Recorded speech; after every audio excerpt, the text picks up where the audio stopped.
Bells here with the international newspapers. Of course, that big global story today is the story we've been bringing you in the news bulletins as well. The thousands of asylum seekers escaping persecution in Burma and Bangladesh. It's playing high across the world, but most importantly in the Far East. So the China Post, which is an English language paper that's actually published from Taiwan, carries a haunting photo on its front page.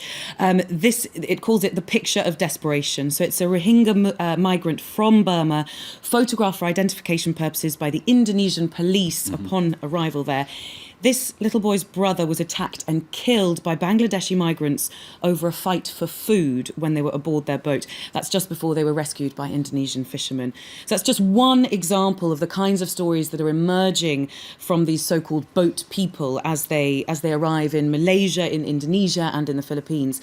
And the foreign ministers of those three countries are meeting today in Kuala Lumpur to discuss how to solve the problem with the help, they hope, of the migrant countries of origin, the UN Refugee Agency and the International Office for Migration.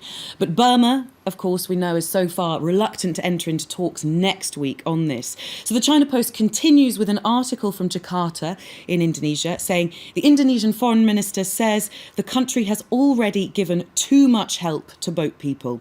Retno Marsudi, the foreign minister, says Indonesia's already sheltered 1,346 Rohingya and Bangladeshi migrants who washed up onto the shores just last week. So that's only just last week, only 1 week. So that's on top of already nearly 12,000 migrants that are already awaiting resettlement. She says it's a regional problem and she points the finger at Indonesia's neighbours to do more. It's worth noting that Indonesia's not a signatory of the UN's 1951 Refugee Convention. So whilst, it's essentially saying it's gone way above and beyond what it's legally required to do, whereas the Philippines is a signatory to that UN convention. And the Filipino press alludes to that in an article in which the Justice Secretary says the Philippines has an obligation to admit and protect asylum seekers as a signatory to that convention. It also reminds people that the Philippines hosted boat people, in inverted commas, fleeing South Vietnam in the 1970s. Now, you mentioned that meeting of foreign ministers. We've been hearing just in the last half hour or so from that meeting calls to the region, really, and the global community to get a little bit more involved. How's that being covered in the papers in Asia? Well, the Malaysian press, unsurprisingly, is focusing on this heavily. The Star Malaysia carries a front page of the same story. Indonesia feeling hard done by because otherwise others around them aren't pulling their weight. It goes on in an editorial inside the paper to say categorically that the world must unite on this. It agrees with the Indonesian foreign minister that governments want to rule with the head while facing strong pressure from those who believes our hearts must rule the day. And it says it's not an easy task, but it's time for action and not just for talk. Obviously, others might be saying around the region, is that just Indonesia passing the buck? Now, moving away from that story, an unlikely handshake that took place yesterday. Tell us more about it, Belle. That is the handshake between Prince Charles, the UK's heir to the throne, and Sinn Féin leader Gerry Adams, so Ireland's Republican Nationalist Party Sinn Féin leader. And it's significant because it's the first meeting that's happened between a Republican nationalist in Ireland and between a member of the British royal family.